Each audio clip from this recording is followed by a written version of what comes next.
don't like intermissions. They ruin the magic, you know?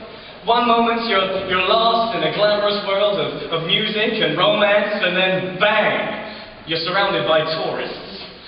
Crinkling candy wrappers and women nattering about the lack of women's restrooms. It's cruel.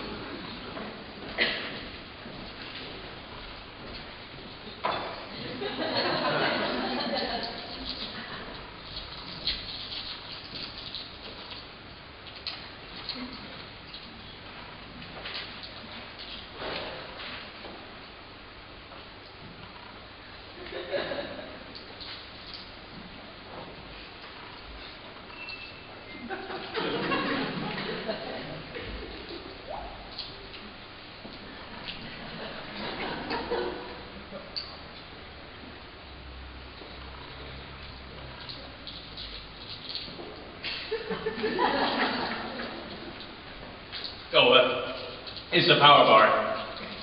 I have a bit of a blood sugar issue. I have to eat small meals all day or else I get a bit jittery. I know it's rude, but you wouldn't like the alternative. Believe you me. Believe you me. I remember my wedding day. I didn't eat breakfast and the ceremony wasn't until 4 in the afternoon. I do! Are you surprised that I was married?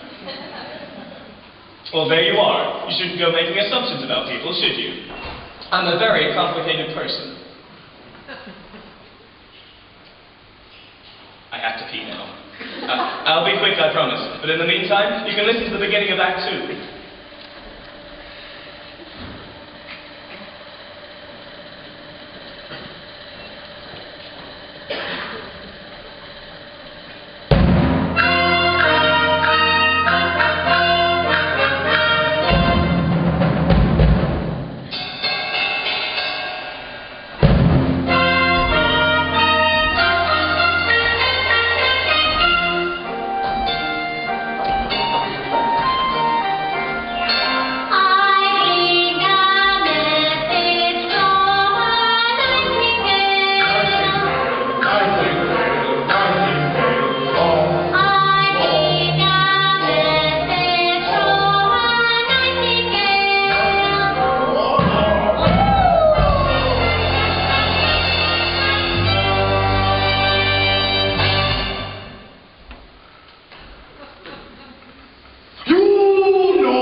Sorry. That song was not in the Drowsy Chaperone.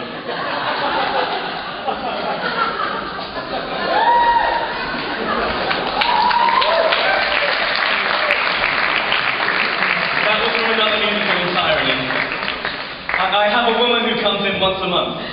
Can you say that? I have a woman. Anyway, she comes in once a month, and she cleans the things I absolutely refuse to clean. She's very good, but she has the annoying habit of putting my records away, and in the wrong sleeves. Even though I say to her, no touch records, Carmela, no touch records. I suppose if I spoke to her in complete sentences, she'd probably stop touching my records. And that began Act 2 of another Gaelic-style musical, The Enchanted Nightingale. A degrading piece of chinoiserie about an emperor who is told by a magic bird to marry his American elocutionist instead of his betrothed. And he ends up building the Great Wall of China. A slap in the face to 4,000 years of Chinese history. But it had some wonderful tunes. That was Beatrice Stockwell as American Lady. And did you recognize Roman Bartelli as the emperor? Yes, he was a man of 1,000 accents. All of them insulting. Act 2 of The Drowsy Chaperone begins with this. A haunting lament from a very depressed bride. She sings it standing on the balcony, bathed in the pale blue light of a sympathetic moon. Which is ridiculous because it's the middle of the day. Now while you're listening to this, try to ignore the lyrics. They're not the best, so just block them out. The tune is beautiful and it truly communicates the bride's state of mind. Just ignore the lyrics.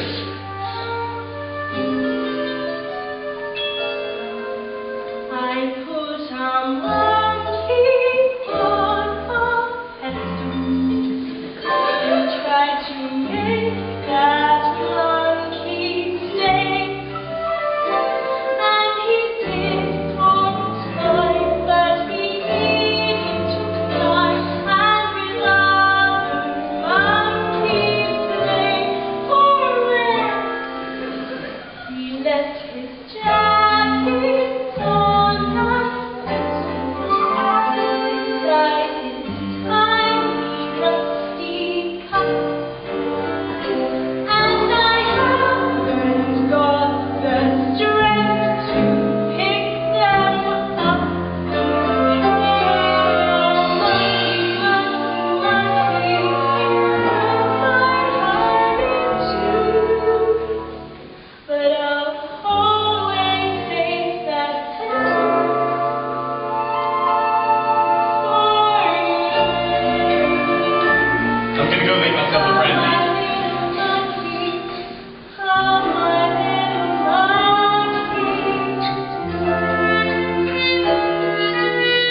The tune is so beautiful, it just floats in the air. And I have to admit, I always get a bit misty when I think of that tiny jacket. Its long sleeves just dangling on the floor.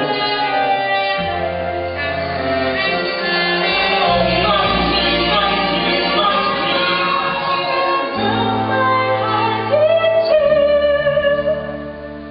But I'll always save that pedestal Pedestal. for you. Come, my little monkey. Come, my little monkey. Do. All right, now here it comes. Wait, Who are you? I'm Jennifer. Do you need anyone? I don't need anyone. What about the love of one man? What do I care about the love of one man when I am the door of 5 million?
Is it that my teeth or my pencils?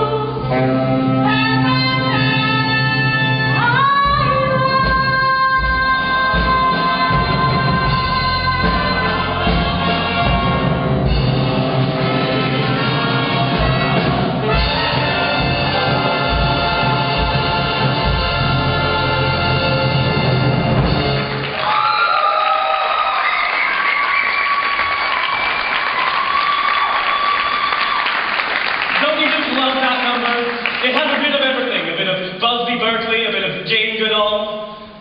And that's another thing I love about musicals in general. When a character is in a crisis, they sing and they dance, which is a whole lot more exciting than just whining about it. But that's the glory of musical theatre. It really is just the glory of musical theatre. Oh, you see, this is it. This is what I'm talking about. This is life. You manage to be happy for 5 seconds and then something starts swinging. What a beautiful morning for a wedding. Shall I have the pews removed now, madam, or shall I wait until the morning? Now, I'm going to stop this record here because I don't want it ruined by a ringing telephone.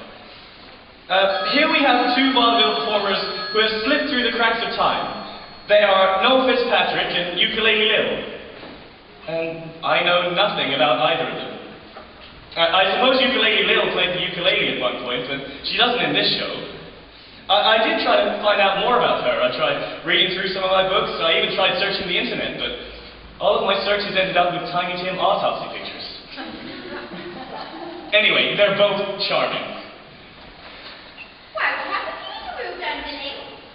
The bride has called off the wedding, madam. Never listen to a bride on her wedding day. Love is very complex emotion, you know. Yes, madam. You can be very close to them from one minute to the next, while you just want to strangle them. Do you understand? Yes, madam. I am well aware of the urge to distract me. That is the nature of love. Love makes lovers worry, love makes lovers fret. But here's the fact on which you can depend. Just like long ago when Romeo loved Juliet, love is always lovely in the end. May I remind you, madam, that Romeo and Juliet was a tragedy? Oh, I never read the news. Love can start a quarrel, love can cause a din, but love has always been a trusty friend. 'Twas a happy fate for Heinz VIII and Anne Boleyn. Love is always lovely in the end. Again, madam, I find it pertinent to remind you that Anne Boleyn lost her head. Yes, she was in love. Love was good to Eve and Adam, and Samson and Delilah too. May I pose a question, madam? Why, yes, of course. Why does nothing I say to you ever get through? Don't mind if I do.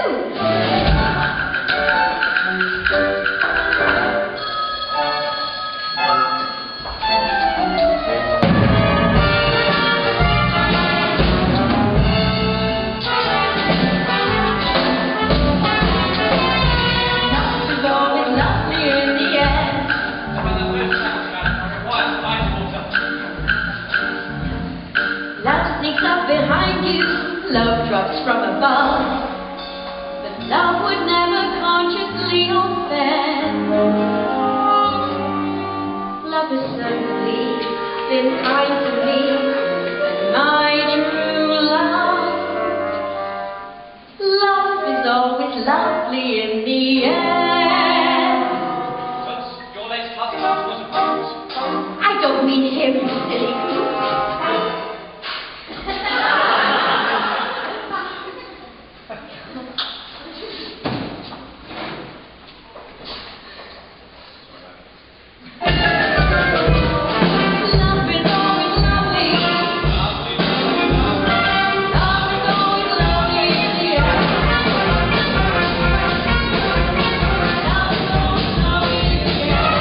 Now, I'm going to say something here, and yes, I have been drinking. But I'm going to go out on a limb here and say that love is not always lovely in the end. Often, in the end, there are lawyers. And another thing, surely someone was aware of the awkward sexual connotation of that title? I mean, love is always lovely in the end. I mean, is it just me? I guess what I'm trying to say is that number is naive and irresponsibly so. Sorry, I just felt that had to be said for the young people in the audience. I won't interrupt anymore. Oh, there is a moment coming up that I have become obsessed with.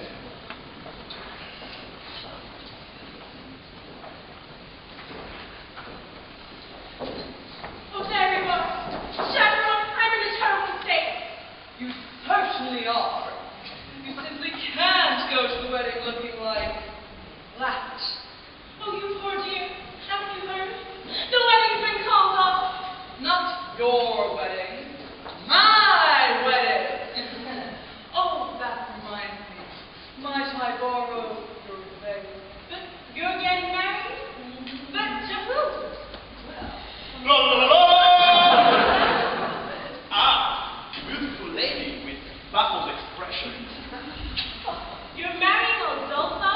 I know it probably seems surprising, but when I look into those eyes, those big, clumsy eyes, I just get all drowsy. And that's love, isn't it? Yes, love. Help me! There you are, Janet. Look, I'm gonna put my cards on the table. I gotta be hard. I can't take the pressure anymore. If this goes on for any longer, the old sticker's gonna give out. Just tell me, is there gonna be a wedding or not? Yes.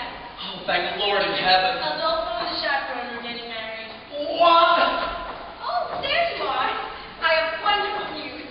There's going to be a wedding. We know. But how?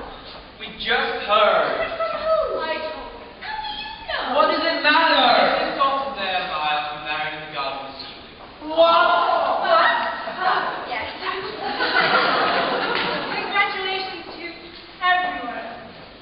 Say, what kind of a cockamamie wedding is this? Everyone's getting married except the bride and groom. Janet, there you are! I've been looking everywhere for you! Hello, Mr. Martin. Oh, don't be like that, Janet. It's our wedding day after all. Can't you find it in your heart to forgive me? George has gotten to all this trouble, and I do love you. But Robert, you kissed the French girl. I know, and I just can't explain it. Why, when I was kissing that French girl, it was just like kissing you. That's because you were kissing me. Wait, you mean you're Mimi? That's a remarkably accurate French accent. I think I developed it while playing the role of Monique in Hold That Together. There you are! Janet Van Der Breath. Before you do anything, before you go off and get married, think about this. No matter how well you play the part of the happy wife, you will never, ever get a standing ovation again. Eh? Chaperone, I'm so confused. Just this one time, can you please give me some advice which is coherent and appropriate to the situation? Here it is, that moment that I was talking about. Not only the culmination of the entire plot, but a moment that has fascinated me and brought me back to this record again and again. Here it is. Well, my advice is, And this is it, listen. all you can. You see, you can't work out what she's saying because somebody drops a cane. I'll play it for you again. All you can. Is she saying live while you can or leave while you can?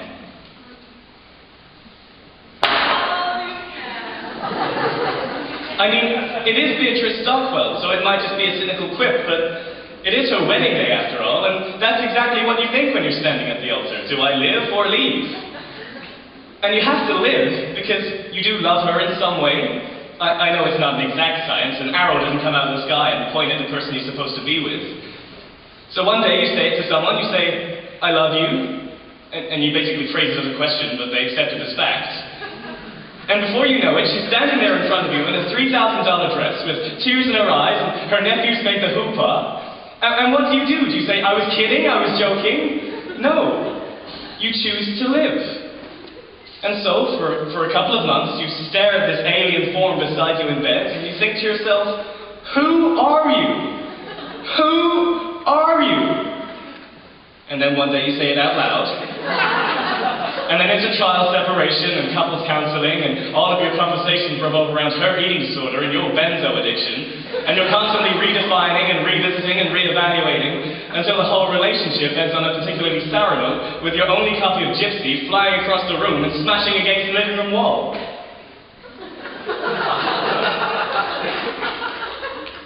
But still, in a larger sense, in a broader sense, it's better to have lived than left, right? Oh, you can. You have no idea how many times I've listened to that. Oh, chaperone, you certainly do have way with birth. Robert, my answer is yes, I will marry you. Wonderful.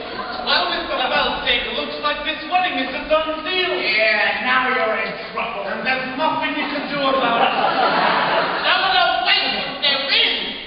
I've got a new leading lady. Okay, presenting Kitty, the Incredible. All right. Okay, Kitty. Now show these boys what you can do. And read my mind. My mind.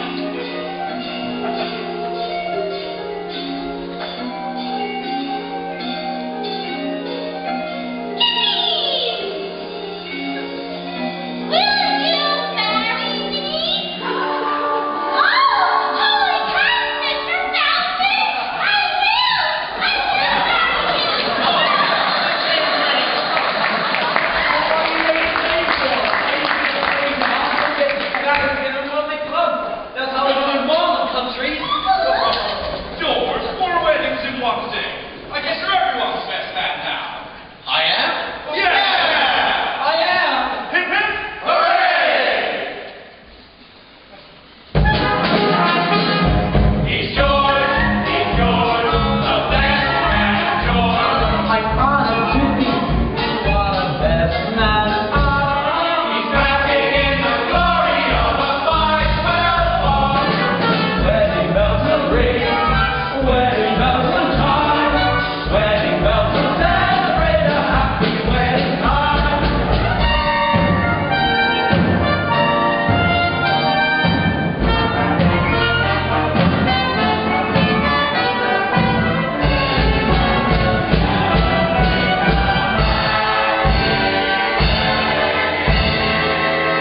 Minister, you may begin.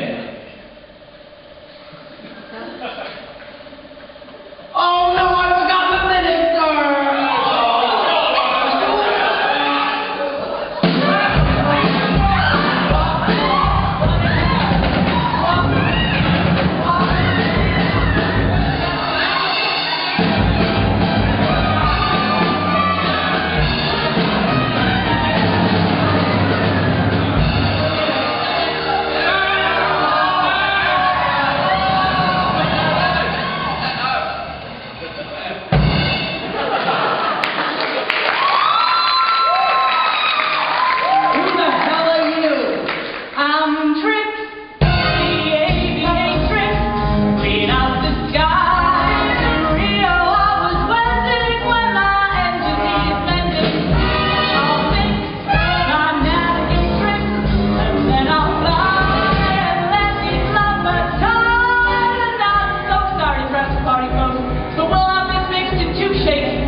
terrible wiring.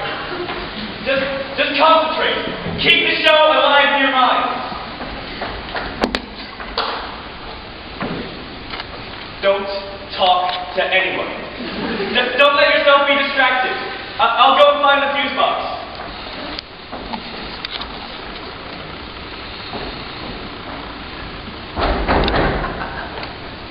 It's a super!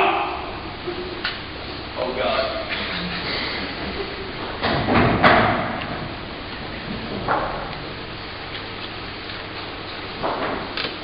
Hi. Hello. The lights are out. Yes. Well, we had to replace the power breaks in the basement, so we turned the power off. Yes. Well, we replaced the breaker, but when we took the power off, all the breakers moved the apartments. Yeah, they flipped. Yes. So, that's normal. Yes. Yeah, it happens. But, I'm here to reset your breaker. Now? Yeah, well, only take seconds. All right. You know, I get ring a lot. I try to phone you, but no one answers. Oh, I've been having a problem with the phone. When's the break? It's right there. Here we go, then.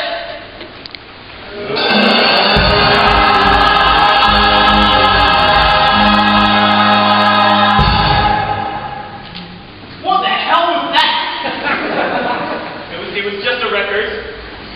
What kind of music was that? It was just a show, you know, a musical. You like musicals? No. Oh, I like musicals. I love musicals. I go out and see them with the wife every once in a while, you know, treat ourselves. Like to see a nice little show. You see that Miss Saigon? Oh, we got a helicopter come down right on stage in that show. Yeah, I've seen them all. Every single musical, you know. Oklahoma, Mamma Mia. Give me the beat. That one was my favorite.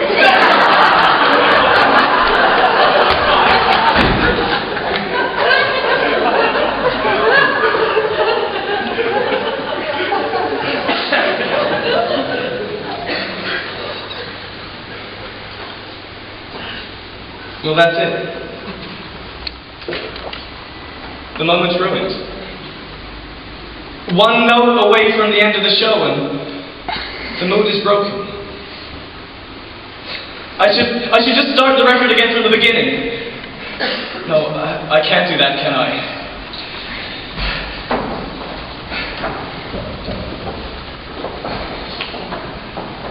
This is so frustrating.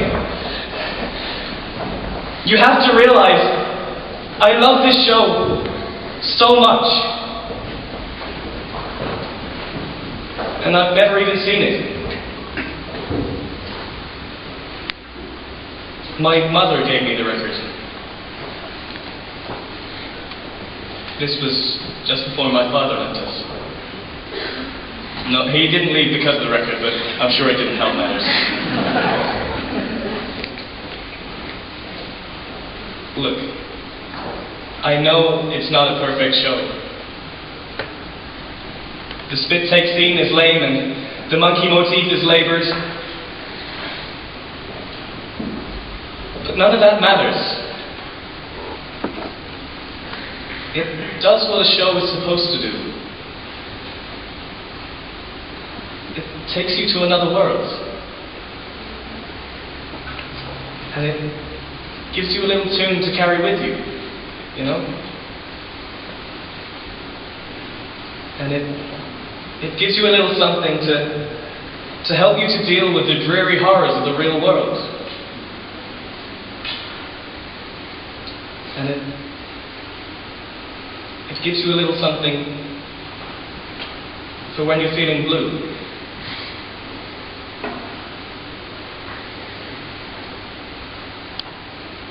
As we stumble along on life's funny journey, as we stumble along into the blue,